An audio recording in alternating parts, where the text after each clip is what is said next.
सोचिए, समंदर का एक ऐसा रास्ता जहां इस वक्त हर गुजरते जहाज पर नजर रखी जा रही है, जहां तनाव इतना ज्यादा है कि दुनिया की तेल और गैस सप्लाई तक प्रभावित हो रही है।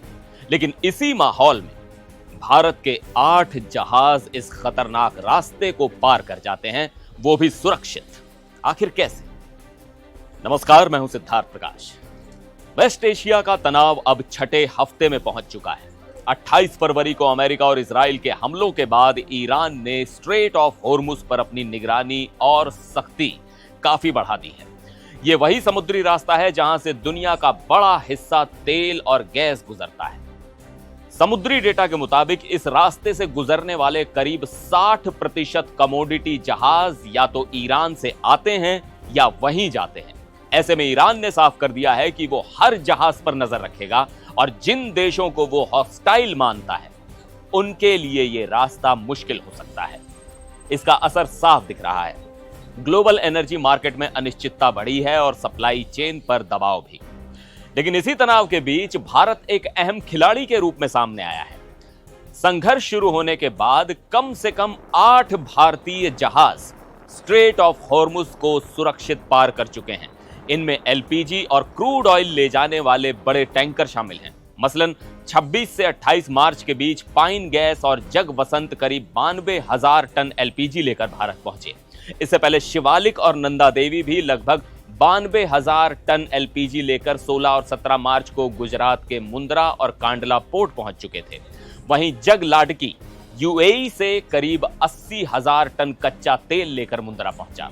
इसके अलावा बीडब्ल्यू टियर, बीडब्ल्यू एल्म और ग्रीन सानवी जैसे जहाजों ने भी भारी मात्रा में एलपीजी कार्गो के साथ इस रूट को सफलतापूर्वक पार किया। अब सवाल यही है कि इतने तनाव के बीच ये कैसे संभव हुआ? तो इसके पीछे 2 बड़े कारण नजर आते हैं। पहला, भारतीय नौसेना की मौजूदगी। नेवी के युद्धपोत इस पूरे इलाके में स्टैंड बाई पर थे ताकि जरूरत पड़ने पर मर्चेंट जहाजों को मदद दी जा सके। और दूसरा, भारत की कूटनीति।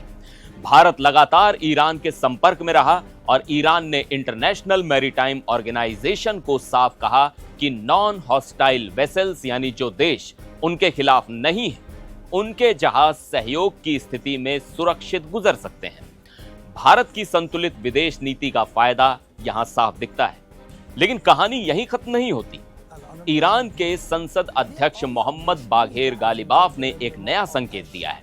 उन्होंने बाब अल मंडेब जल डमरू मध्य का जिक्र करते हुए सवाल उठाया है कि दुनिया का कितना तेल, एलएनजी, अनाज और फर्टिलाइजर इस रास्ते से गुजरता है।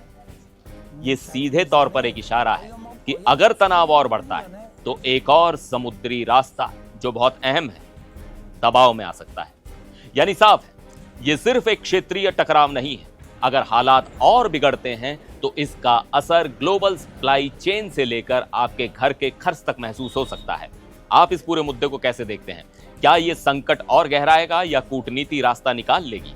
कमेंट में जरूर बताइएगा। फिर मिलेंगे एक और वीडियो में। आप देखते रहिए एनडीटीवी इंडिया।